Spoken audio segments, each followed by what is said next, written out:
Okay, I wanted to talk about what happened. Like some of you paint in such a way that it feels like you're not painting skin. It feels like you're generally blending. Like this skin texture right here, I feel like I could be looking at like a marble version of this or something made out of plastic and however inconsistently rendered through physics, but it just doesn't feel like I'm looking at skin. There are many ways to make things look like they're sitting under skin or they're surrounded by skin. And this is really important if you're into portraiture and you really want to perfect your portraiture. But one of the biggest things is that hair grows right out of the skin. And when we zoom in, there's tiny little hairs everywhere. Just tiny little hairs. I need to turn pen pressure on for the love of God. Shape dynamics, okay. So these tiny little hairs sprout out of skin on the outsides of the eyebrows. And then they eventually become bigger hairs. Alright, so I don't recommend you paint eyebrows ever like this. This is just for scientific observation for the sake of our studies. Alright, but there is a million tiny little hairs surrounding the skin, surrounding the hair, the main body of an eyebrow.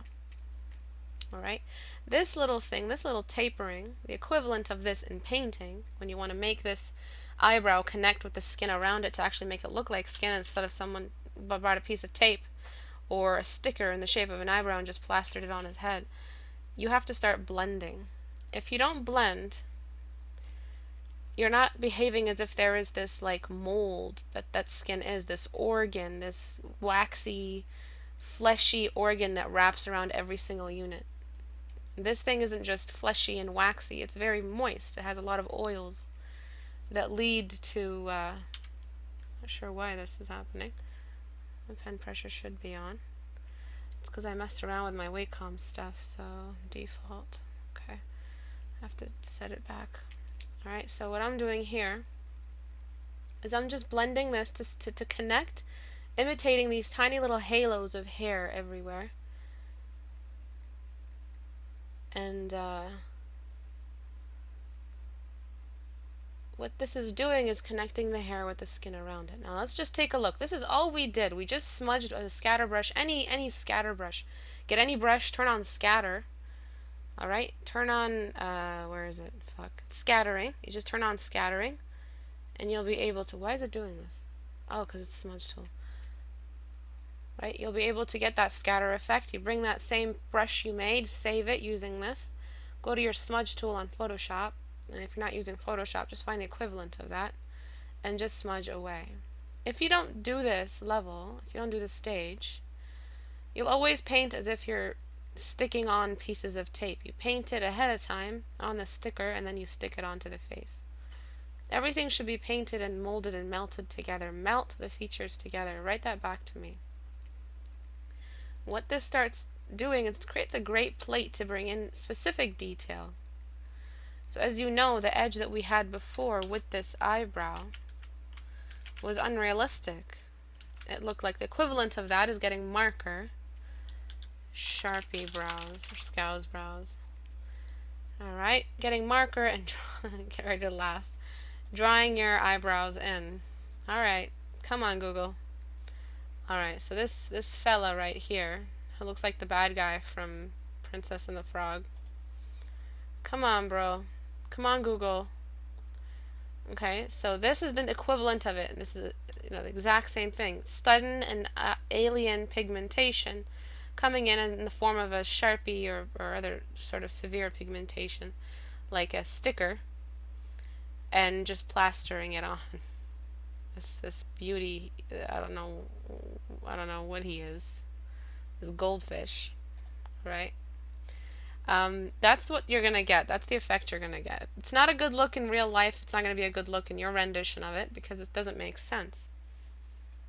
Alright? So melt the features, not smelt, melt the features together. Meaning that the skin surrounds everything and it is the filter through which all these features emerge. These features attain and inherit the skin's blendability, the skin's moisture, the skin's oiliness, the skin's reflectivity. All of that comes together.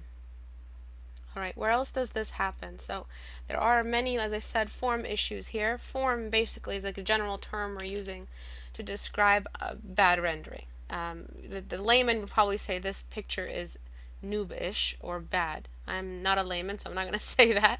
Or not a layman in this discourse anyway. This is my specialty, so I'm gonna use the exact term, which is the form is inconsistent with the light source. So your shared values here on the side of the nose excessively. You're not supposed to bring this value to be anywhere near this value here.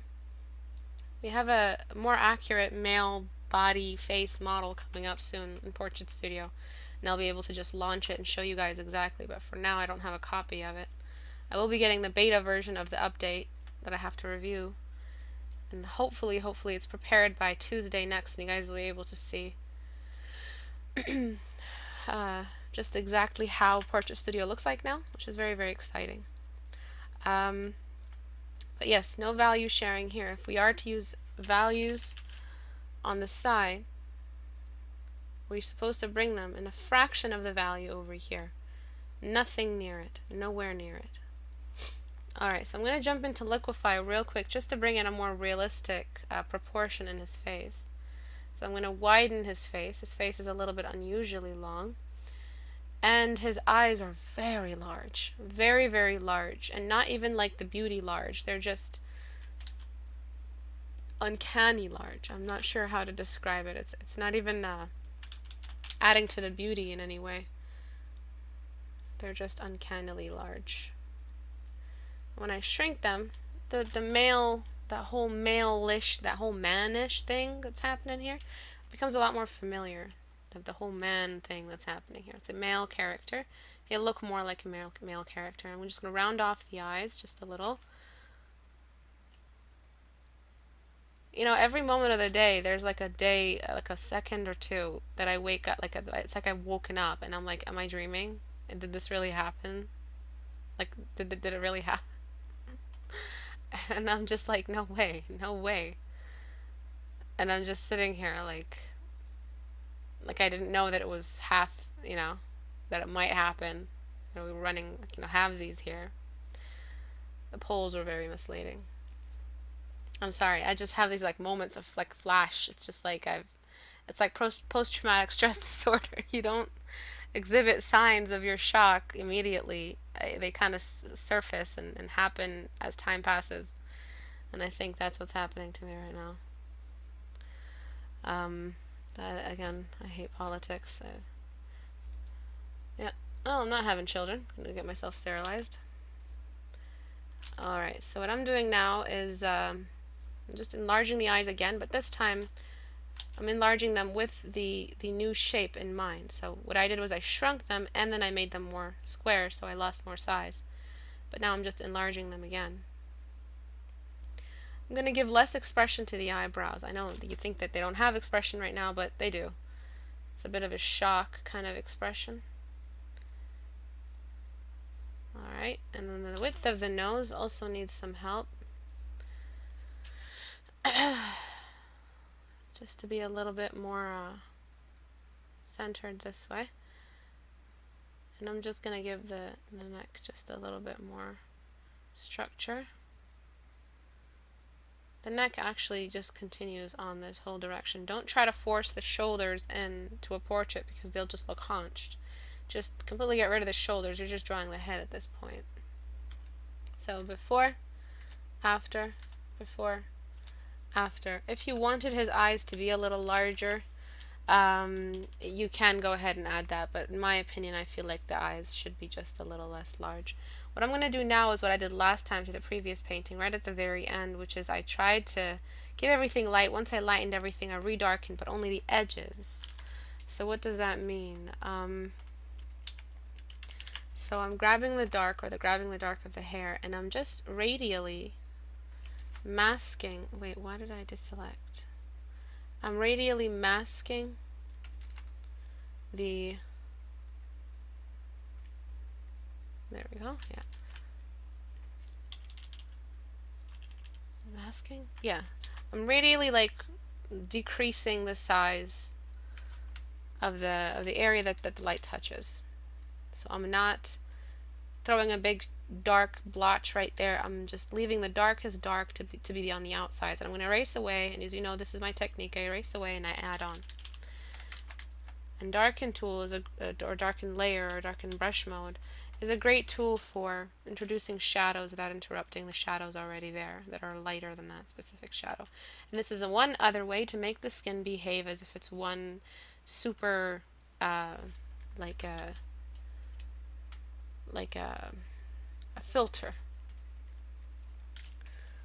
that just moves over everything. And right now what I'm doing is I'm pretending that there were no features, that there is just only skin and a face and some bone structure underneath it. I'm forgetting the features, because if I remember the features, I'll avoid using these sweeping coarse shadow or using these coarse shadows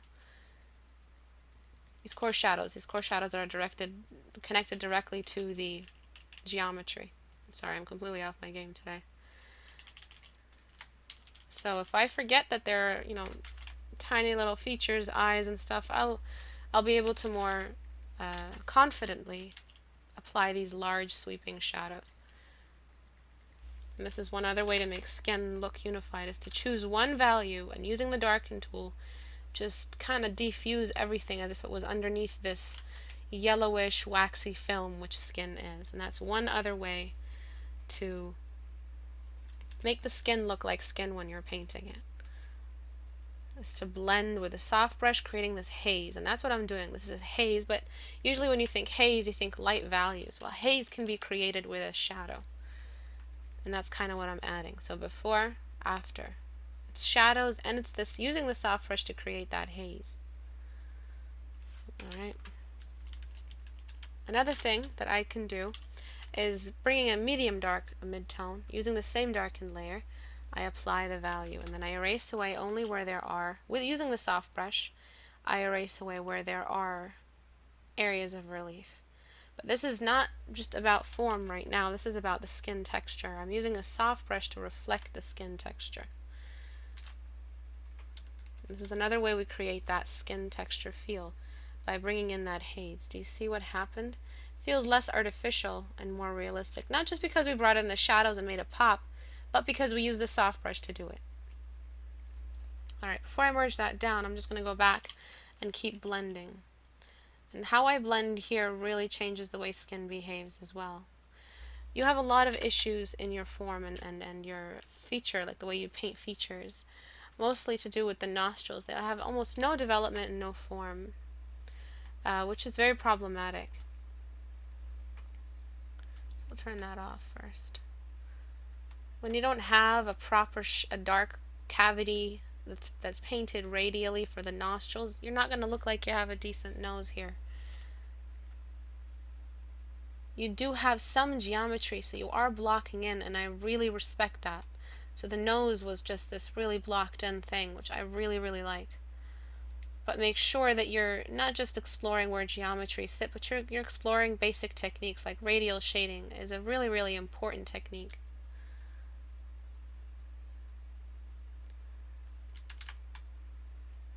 Okay.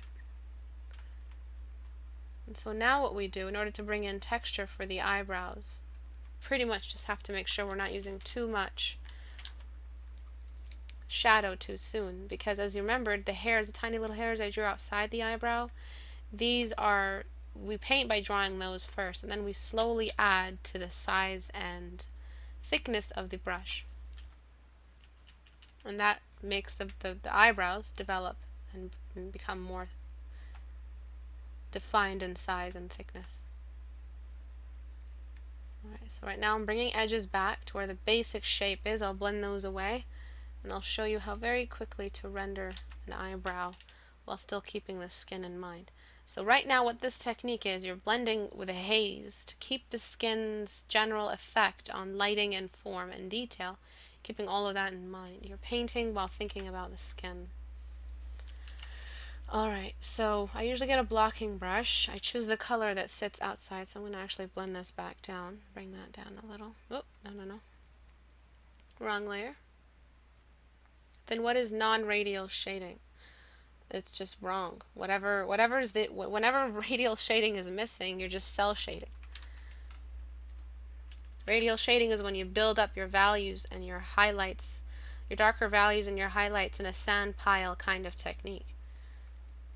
Anything opposite to that means you're painting gradients from left to right, which looks very cheap, or you're cell shading. Radial shading is the masterful technique. It's the technique that thinks about the form as it climbs and the light source nearby.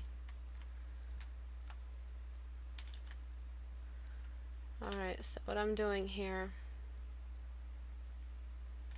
is I'm using the the outside color value of the area outside the brow, and I'm through detail relief pattern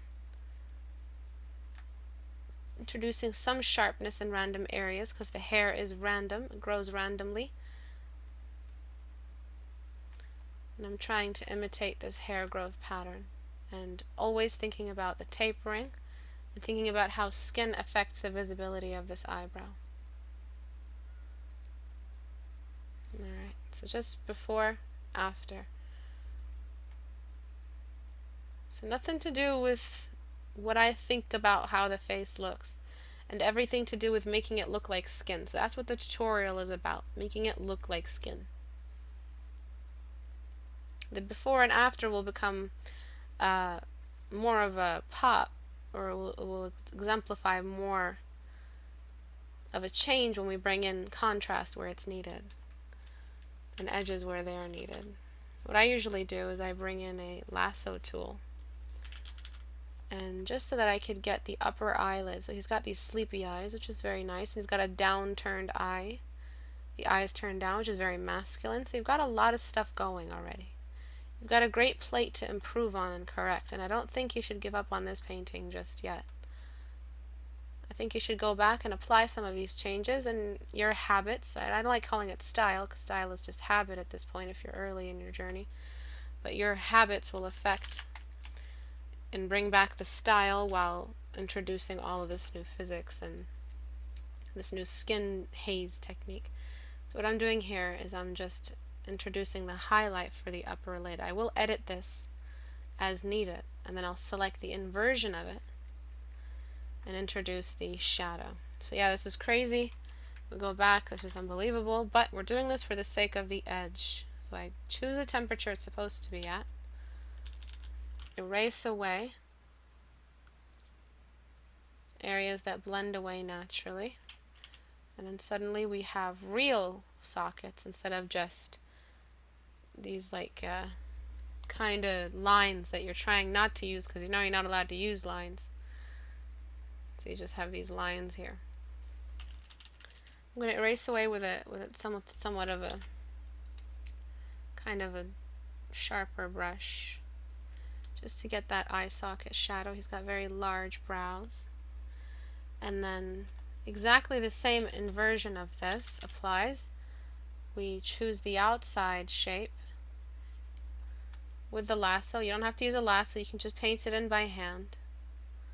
And then radially depressing the shadow of the eye socket crease, new layer, and just introducing. So my brush shrinks as I introduce more paint. This is exactly as it happens in real life. As the object shrinks, it gets darker. Alright, so that's edge work, right? So you know that's one way to bring in detail. Merge these two together, and we just have all this new form for the eye sockets, where before you had a little bit too much. You can lower this, you can shrink it in size, whatever you need to do to whoops, I need to use the transform to complete this edge. But just remember that while you do this, your soft brush should be on. If you want that realistic polish, that haze, feeling like there's skin that the character's hair grows from, it brings in that extra level of realism that you couldn't achieve if you weren't using soft brush. So we've been covering a lot of that kind of realism lately, especially with the photo reference I used some like a week ago for the paint over a week ago. And now really it's just a matter of bringing in the contrast where we need it.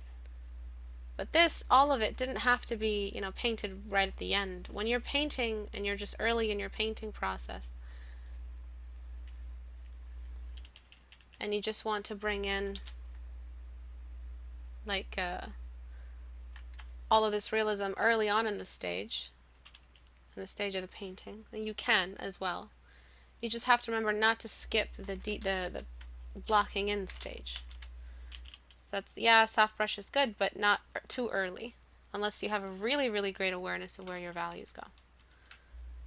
So bringing that shadow there. One big problem that's not making this look right and is attached to the way skin is. When we think about skin as a value, it's pretty dark, even though it's skin. It's almost never this light. It's just somewhere here, which is pretty dark for skin, but that's where all the best colors come from in the color wheel. And for eyeballs are actually not as light as you think they are. So sometimes they're lighter than skin, but sometimes they're a little bit darker than skin. Especially in a light source situation, because the eyeballs are part of the eye socket system, and so they will get dark before the skin does. So right now in this case, I feel like his eyes, not that dark because that looks bloodshot. The eyes should be a little closer this way, and this is one other way to make it look realistic, skin-like. And you don't just shade it and make it darker, you give it like a gradual tone. And that's what makes it look like it's actually still a sphere. Remember, the eyeball is a sphere. It has coarse shadows as well. And using a soft brush, I'm attaching this like natural haze to it. I'm always thinking about the skin and how it affects everything. It isn't skin. Now, the eyeball texture is very different from the skin texture, but it's still generally a dark object. So, throwing that haze over, balancing all the values, using highlights only where we really need them, all of these things work together to make it look like you're painting skin and not have that digital cheapness to it. I used to paint a lot digitally, and I used to smudge a lot traditionally, and I stopped that once I moved into digital. And I always wondered why my digital never looked like skin. It looked so cheap, like Barbie dolls or League of Legends fan art. Or League of Legends splashes. Everything just looked so sparkly and Sailor Moonish. I don't know what the word is for it, but it just looked very commercial. And I realized that I don't smudge digitally as I did traditionally. That's why when I painted skin traditionally, it always looked so hazy, and I realized it was the haze, that natural haze that comes from using acrylics or pencils. I missed that when I moved into traditional, because I no longer had that tapering effect or that texture. And it wasn't even the texture. It's not about the brush that you're using at all. It's just about this smudging effect, making sure that everything melts together. I'm going to bring in a slightly lighter than usual value just for the waterline.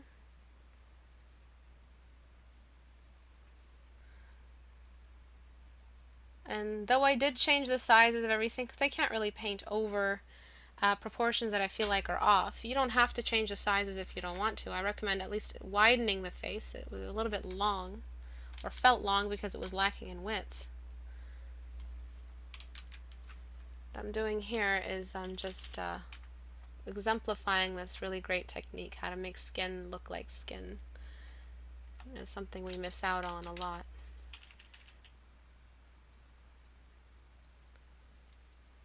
Alright, so there's an edge here on the inner eye corner that I have to take care of. Kind of overdid that over here. There's the edge of the lower eyelid that disconnects from the rest of the skin of the cheek. So I'm just choosing one of these values and just leading it upward to create an edge. I'm not bringing any new color. The only new color that I brought was the darkness of the eyes. I actually did not bring in any extra lights, or I brought in a little bit extra light for the nose just at the top, but I smudged it away.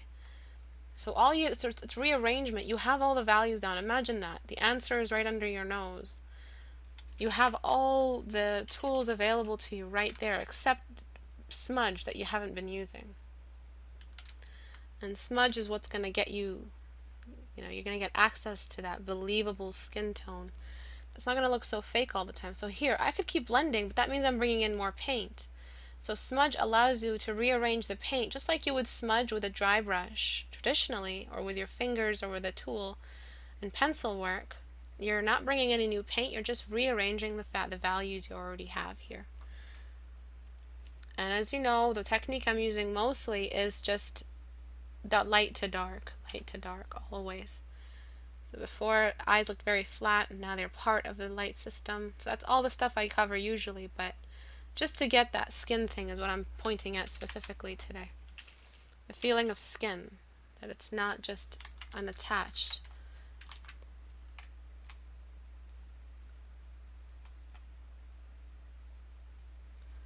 So just like that. I feel like there's still some asymmetry going on. I would love to work on the nose some more, which I probably will in a second.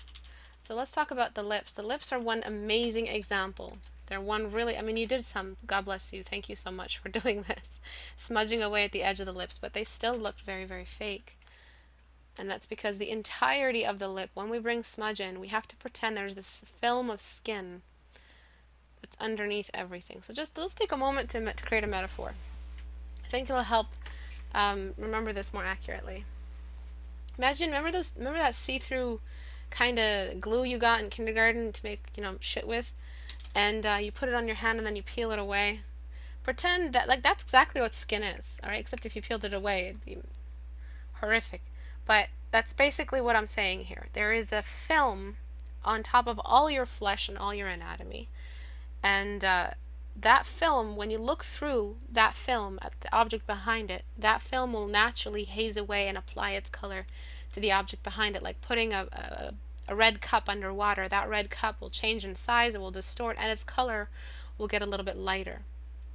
So light behaves very differently, slower, I think, or something happens to it underwater. That's exactly what skin is behaving like. That is the perfect metaphor to remember. You're seeing all the flesh through a film. All of the eyebrows are underneath the film. Yes, the hairs emerge from the skin and look, just kind of grow there, but they're covered in oils. They don't just completely have a perfectly cut line. They have tapering on the edges of everything. Skin that is face skin versus lip skin doesn't happen just suddenly. There isn't just one lineup of lip skin that just happens all of a sudden and the atoms are perfectly linked. No, it tapers. So this tapering right here, this plate of tapering, I'm not thinking about detail. All I'm thinking about is the skin texture. Right now, the way you paint, skin texture is like rock texture, is like clothing texture, is like boot texture, is, I don't know, anything. Like, I don't know, throw it at me. That's exactly what you're painting like. You have the same brush with the same technique. Maybe you vary your brush just a little bit, but it really doesn't help. With skin, it's a very specific texture. It creates this haze and this fog over everything. Alright, so I'm gonna kind of just pretend that the lips are a little bit darker than the skin around them, so I'm gonna try to separate the skin from, kind of looks like someone I know. It's so weird. Lighten.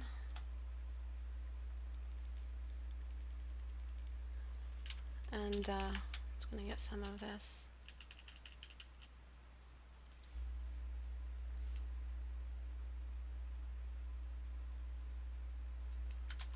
And just keep blending away. I did bring in pigmentation now. I needed the contrast.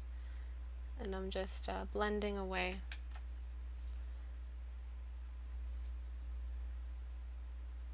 Right here.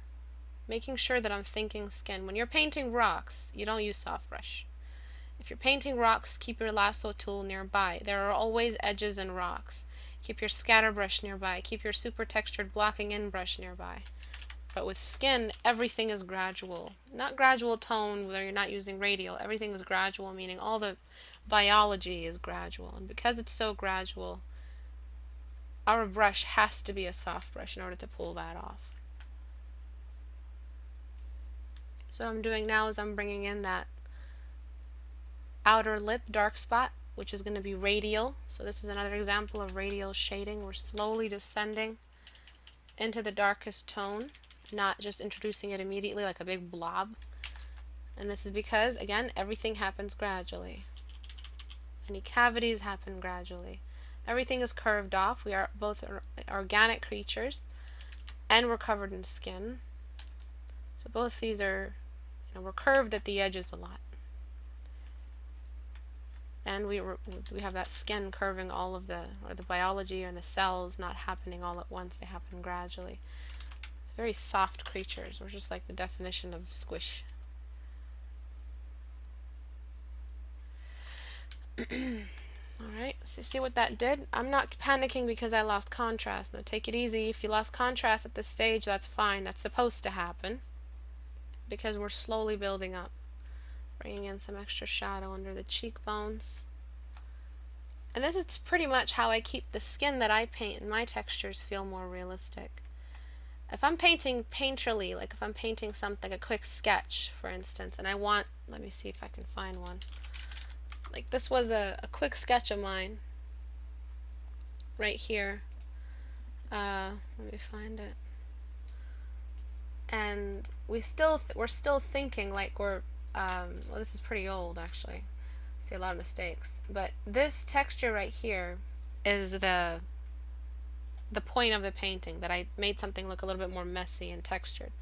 You have areas that don't blend severely, but even then the haze is still there, so I still had to apply the haze. I had some major edge work. It was just a quick sketch, but right here, just along the eyebrows, that tapering is still there. The light still can reach across. The whites of the eyes, anywhere where there is whiteness, is only in areas of extreme wetness. The whites of the eyes are not completely white. They're actually darkened, and it just feels like there's this film that we're looking through everything. So even then we have to smudge, even if we're painting painterly. Even if we're not supposed to smudge, we're supposed to smudge.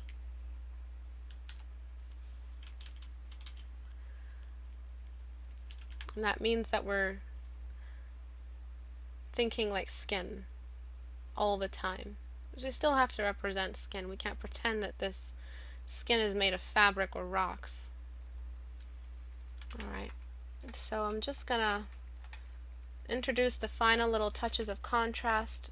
Sometimes I like to have fun with this, sometimes I like to stay careful. Painterly, I like to have fun with it. Anything that is like super painterly, super crazy, I usually like to have fun. And paint overs, I like to stay careful.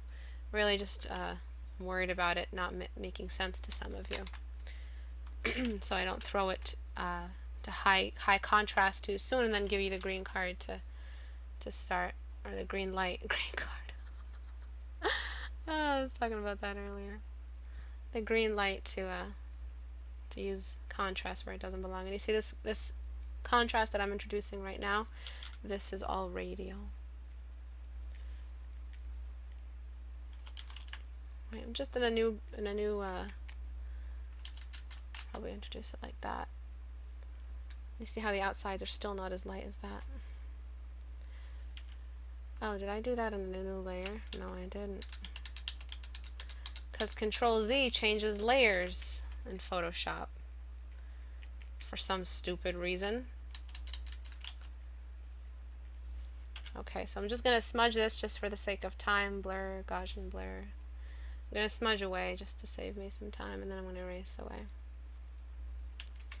Probably in a new layer, I'll bring in the light of the eyes. Not sure really where to put it at this point. Just put it there.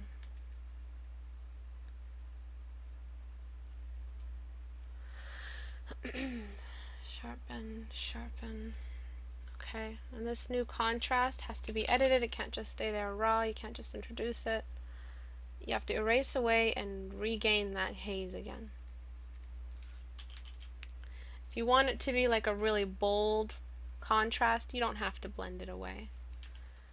Like for instance, the nose, that would be really cool if we kept the nose super bright. Just to say that, you know, his bone structure is so masculine or strong, or that's just his bone structure that we're showing off as the artists. But any questions about this specific skin painting technique? Block, blend, smudge, repeat. I've got it now. Yeah.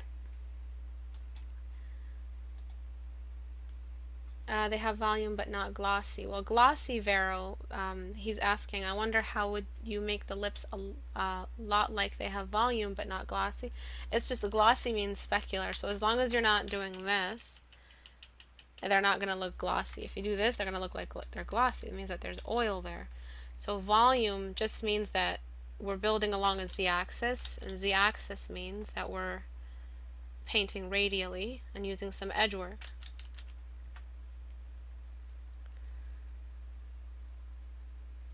Alright, so just over here, I feel like I need more indication of an edge, and I'm just blending away. Right under his, I haven't touched the nose at all, I should probably. Right under here. Feels like there should be some more structure.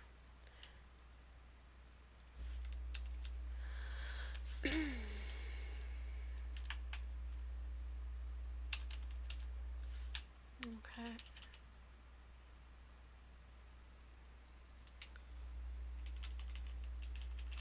We could even bring in some more highlight just over here, or contrast on the eyelids. That's a little bright. Just ever so slightly. Nothing severe. And you see how contrast is saved till the end. The darkest darks, the lightest lights. They're not important. Really? Really, Photoshop? Fucking bitch. Alright.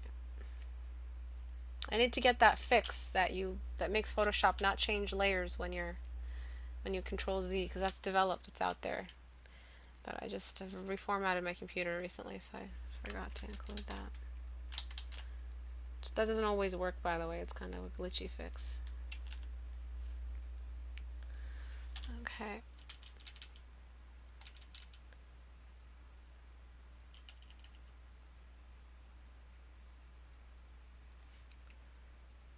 Okay, so that's the contrast. If you want more contrast, you just gotta double it and then raise it up to where you need it to be, and then erase away. If you need to erase away, if you feel like you do. I feel like I do. And what I'm doing right now is when I'm bringing in this highlight, I'm thinking about the hottest spot of highlight on the face. So it could be like internal for the cheeks. So it could sit right along here. And then the outsides could be a little darker. But the point is that skin is one big ball of reflectivity. And so when I place the light of the highlight, I'm placing it in such a way that it's revealing the main hot spot that the skin is reflecting back at the light. So the lightest point of the forehead. So basically what I'm saying is that all the light will emanate around this hot spot. Right here. Right? Of course there are areas of relief like the eyebrows, the sockets, but basically this is where it's going to stand, because that's what we're looking at, a big ball of skin reflecting back at the light. And reflectivity, when we have oily anything, it brings up shadows. It doesn't let shadows get a little dark, so the sides of the nose should be a little lighter. But of course you can't bring in all this contrast without bringing in all this highlight in the contrast without bringing in an equal amount of shadow. So if we have this much light exposed on the face, let me bring that down here, we're going to have a lot of shadow to meet it. And so if you had to darken the eyebrows, go ahead and darken them. If you had to, so I can't really use soft brush for the eyebrows because they have a specific texture. So I'm going to just make like a general shape. Get burn tool on midtones, turn off protect tones, and just darken away as I need to. Anywhere where I know there's just a little bit of extra darkness. So so like that. The lash line can be a little darker. I don't paint lashes. So if a lot of you are wondering where are the lashes, I usually don't paint lashes, even on females, especially on males, because they're just they're very, very strong. See how I undid everything I just did? Guys, because I did it when I was zoomed in. Okay, so I'm just going to blend away at some of these harsh edges, leaving some detail behind. Oh fuck, I'm on a different layer. I'm on the same layer. Alright, I have to be more careful. Okay.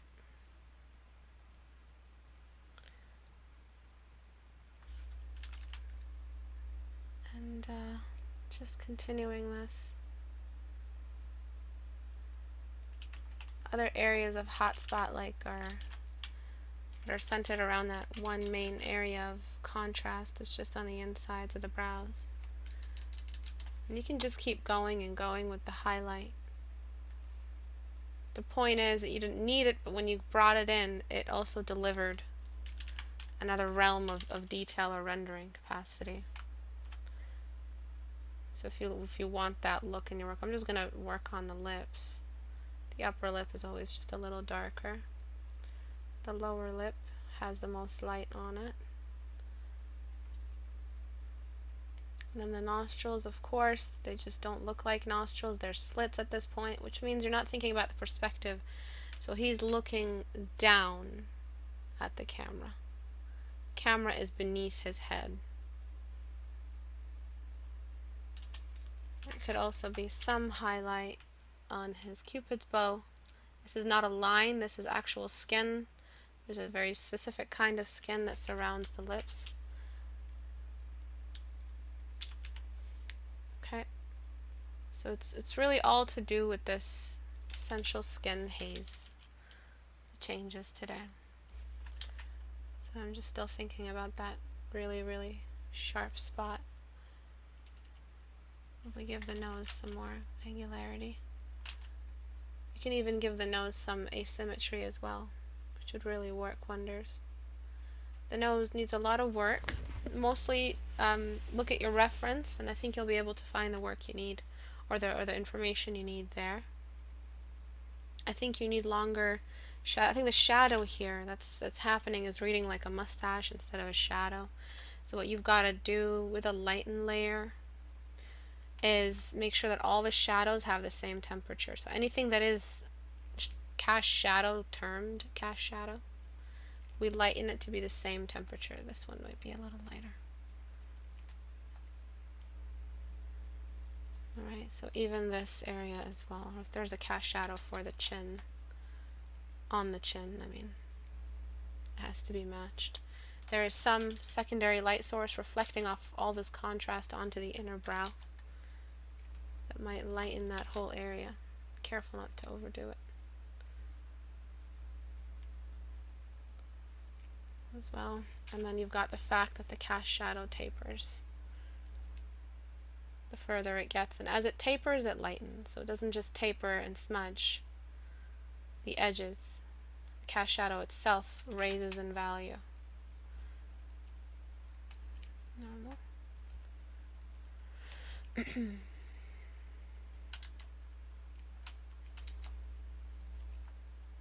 You just have to keep looking at your navigator to check if your values are right. I would still descend the sides of the face into some more shadow, because that skin is losing its reflectivity that way. And then we just keep developing the nostrils. We're seeing the bottom of the nostril. I'm just using some quick lines here because I'm running out of time.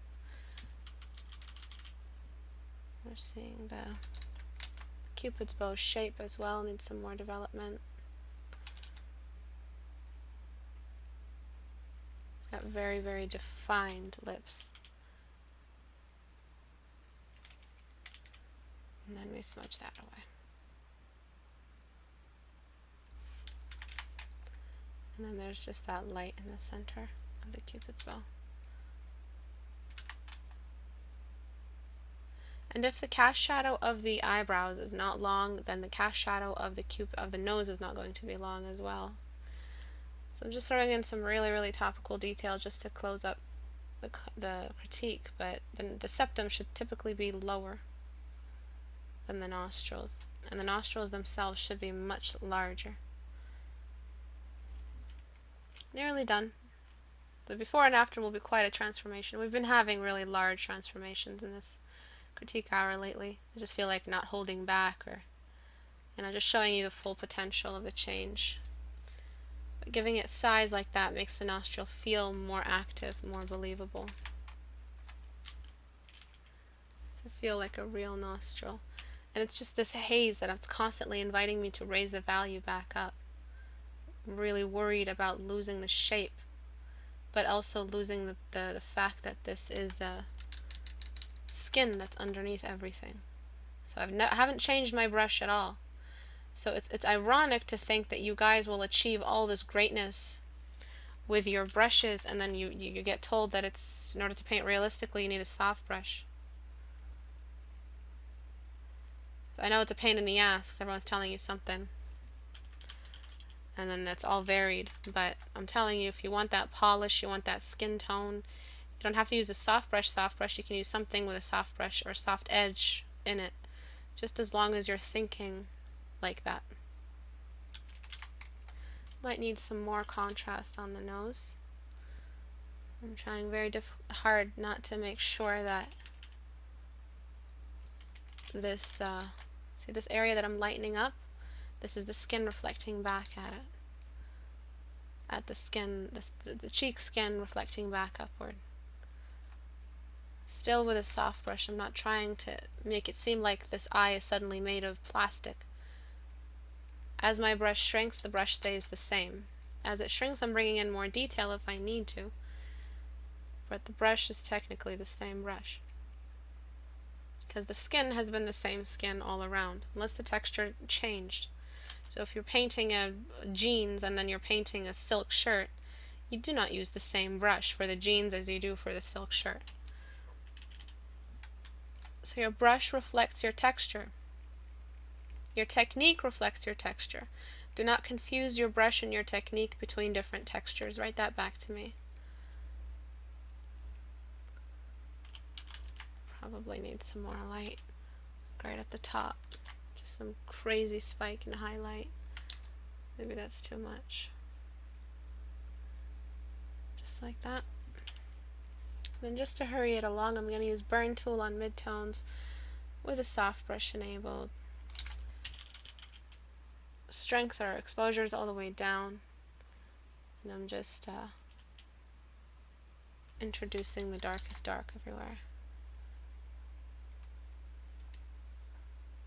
Alright, for the eyes, they were a little bit non-circular, and again, exactly the same thing. When we have a film of something that is on top of a pigmented something, right? So we've got water on top of the pupils.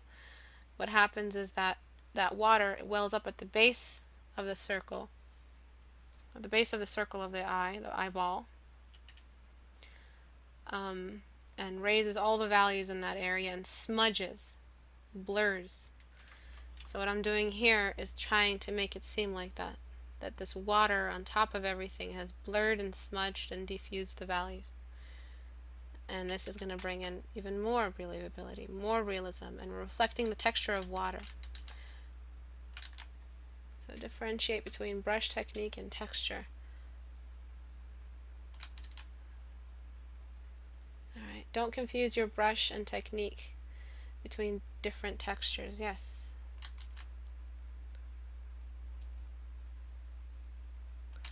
A little bit of water here, a little bit of water here. Some more edge work. I feel like I want to bring in contrast, but I know my edges need some work. Nearly done. But I hope this lesson kind of showed you how it's not about your brush at all. It's not about fancy brushes. I mean, let me rephrase that. It's not about the variety of your brush set. It's about whether or not you know what texture needs what brush. It's about whether or not your textures actually reflect the brush and the brush reflects the texture.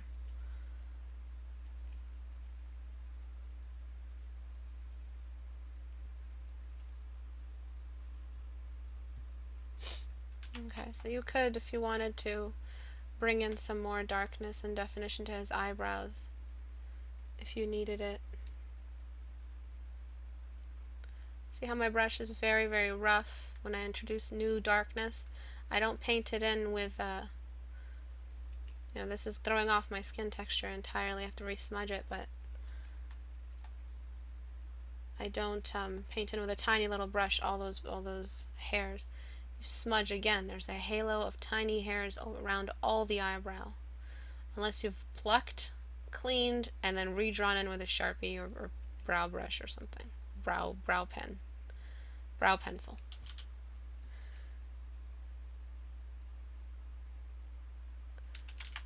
Okay. It also helps if you know a thing or two about makeup. So if girls probably have more familiarity with it than guys do, but when we're using foundation, I think the best form of foundation really is a foundation that's applied slowly, just like this, and allowed to blend into everything.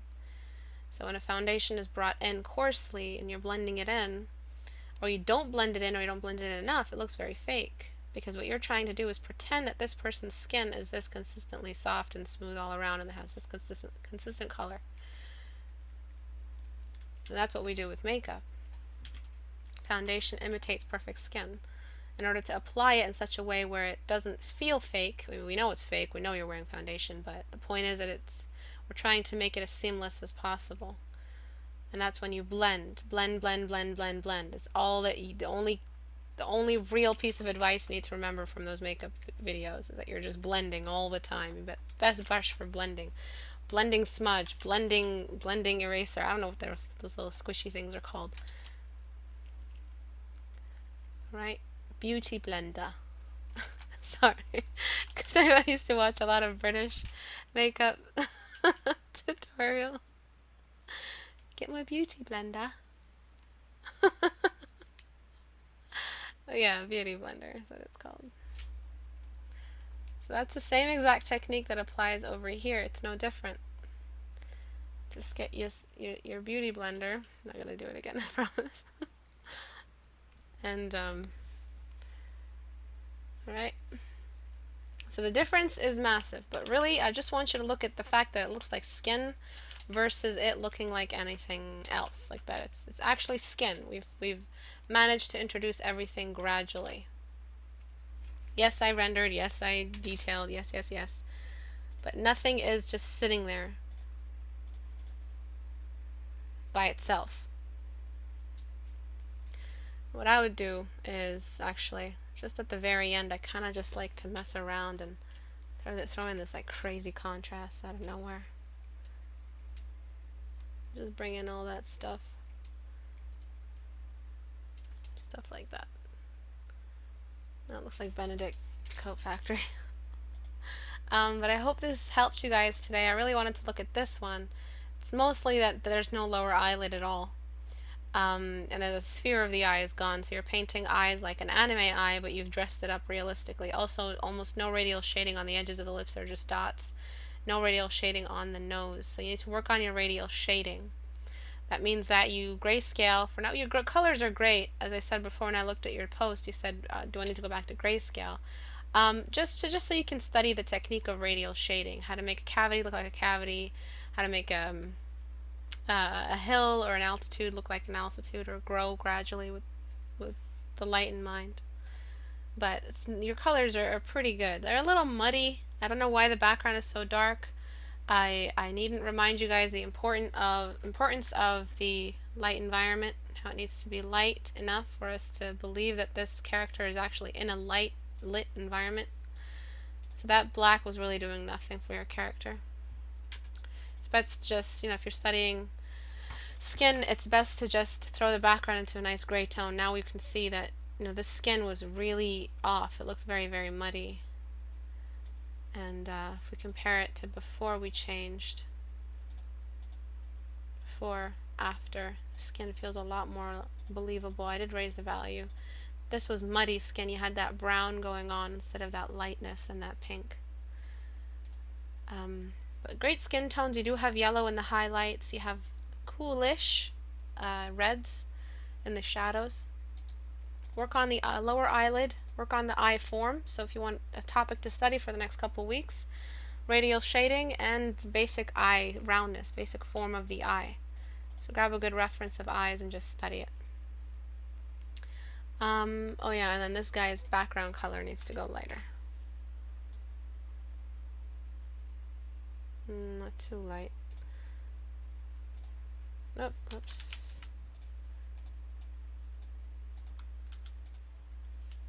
Okay. Probably a little darker than that. Alright, so that's it for today. If you guys liked what you saw, look at the questions in a sec. If you do have questions, write my name so that I can see the question. But if you guys liked what you saw today, just go to istebrak.com. If you want to post your stuff for critique, go to the Google community link right here, and I'll just find your work. You post it here. People will give you a critique, or I will give you one myself in the critique hours. If you want your work sent back to you, go to Facebook, message me there. Twitter is where I announce any changes, and YouTube is where I post all of these questions, all of these recordings. Now I'm going to answer questions. Do you think it's possible to have blends without smudging? Just simply use brush strokes. Yes, of course. Smudging is not necessary. It's one way to blend. It's just better for students because you're not bringing in a whole new color. So when you're using a brush, you have to be wise and make sure that you're not overdoing it with the blending and the color, and you're not bringing in a darker than usual tone. You're just using your alt color eyedrop tool, and then just blending away with that. But that's an advanced technique. What I want to do is introduce you to blending without forcing you to learn that advanced technique, and smudging just offers you a rearrangement of your values and blending your values without bringing in any new values, any new color. So smudging is a great technique, but if you can't have it, you don't have Photoshop or a program that offers it, just be careful. Make sure your opacity is nice and low, and you're using your eyedropper tool consistently. Istebrak, is it true that nothing within the cast shadow can be as light as within the form shadow of the same material? Can't remember the rule. Is it true that nothing within the cast shadow can be as light as anything within the form shadow? All form shadows and cast shadows are exactly the same, Antares. Form shadow and cast shadow are both ways the form has interrupted the light rays from entering those specific depressions or cavities. A cast shadow is a more direct indication of where these light rays are pointing to. It's a great way to point to the presence of the light source.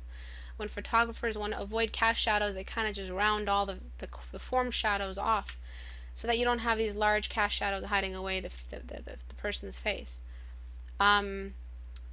What you're saying is, do they have different degrees of shadow? No, not usually. A cast shadow can be a little dark, but if the cast shadow is coming from an object or cavity that's looking away at an equal degree as anything else that is a form shadow in the rest of the face, then it'll be a little bit darker or exactly the same. But the only thing that's supposed to be super dark, no matter if it's a form shadow or under a cast shadow, are the cavities. So this nostril hole should actually be much darker. Alright, it should be like right over here. Alright, it should be like right there. And anywhere else where there's a cavity, but this cast shadow, and this form shadow, they're all pretty much the same temperature. They're all looking at the way from the light source at equal, similar degrees. They're all displaced from the rays of the light. Istebrak, how do you know the thing where you add subtract selection with the lasso? How do you do the thing? Alright, so I've got my lasso. I want to make a selection. I press Shift to add and Alt to remove. Any tips on how to organize your portfolio? Sophia asks. I've organized my portfolio according to what I might need it. Who might need what audience I'm pointing it to. So if I'm pointing at some sort of production or character design production audience, I'll show them the stage where I'm sketching, rough sketching, more clean sketches, rough colors, more clean colors and rendering, and then the final fully rendered illustration. So my portfolio reflects what their actual production process is. If I'm going for children's books or book covers, I will just fill my portfolio with book covers along with the titles and the author's name, and it'll have just all the information that they need for me to convince them that I can do the job, because you're typically supposed to tailor your portfolio according to your audience. If you don't have a specific audience in mind and you just want to just include everything. Include a little bit of everything. Include where you would put the titles, where you would add the the sketching stage, and whatever else you're good at. Character design, go through the stages. If you're doing creature design, uh, throw in some zoomed in sections of the creature's anatomy that you've over rendered, just to show them that you think in that way. You think like a designer, like a mechanic, and you're creating the concepts and thinking about how these concepts function.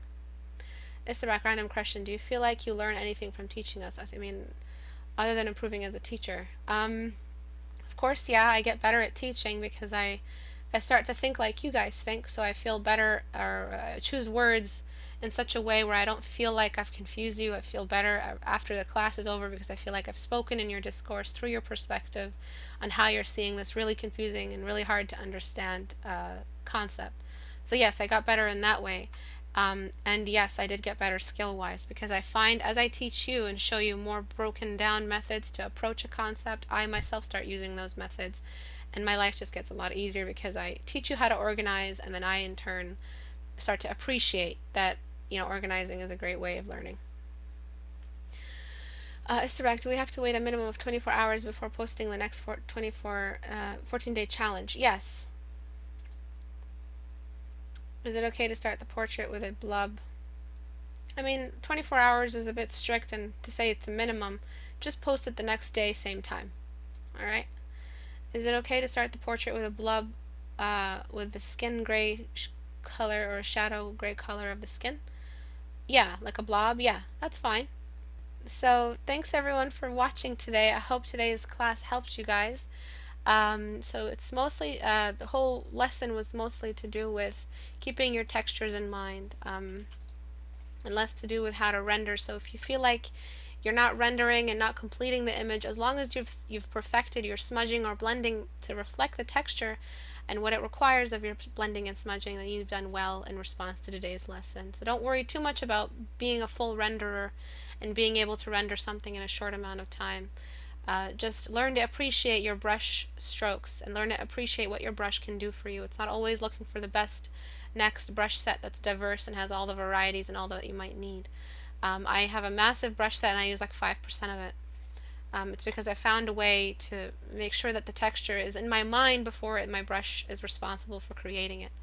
So it's all starting in your mind. Nothing does work for you. No brushes do anything for you. Anyways, have a great day, guys. Bye-bye.